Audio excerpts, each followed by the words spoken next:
கல்லூரியில் 3வது வருஷம் ஜாண்டிஸ் வந்து 3 மாதம் லீவுக்கு பிறகு பரீட்சை எழுத சென்றேன். பஸ்ஸில் போக முயற்சி செய்தேன் முதல் முறையில். ஆனால் தவறாக என்ன ஆயது என்று தெரியவில்லை. ஒன்றுமே புரியவில்லை. என் நண்பன் காரில் வந்தான்.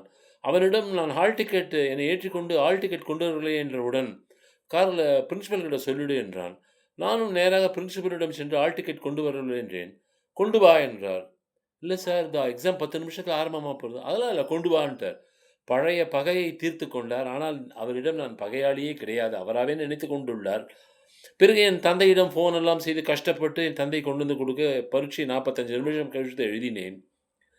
அது உண்மையிலேயே அந்த பிரின்சிபல் மீது எனக்கு ஆத்திரமோ, கோவமோ கிடையாது. அவரை அவமானப்படுத்தியதும் கிடையாது. ஆனால் அவருக்கு என் மீது ஏதோ கோபம். நன்றாக பழிவாங்கி விட்டார். பரீட்சை கிடைத்த நேரத்தில் எழுதிவிட்டு வந்துவிட்டேன். அந்த இன்விஜிலேட்டர் கூறினார், "என்னிடம் கூறியிருந்தால் உன்ன எழுத சொல்லியிருப்பேனே. ஃபிரெண்ட்ஸ்லாம் ஐடென்டிஃபை பண்ணா போதும். இத எதுக்கு அவர்கிட்ட போய் 45 நிமிஷத்த வேஸ்ட் பண்ண" என்றார். என்ன செய்றது? சின்ன பையன்ல ஒண்ணும் தெரியாது.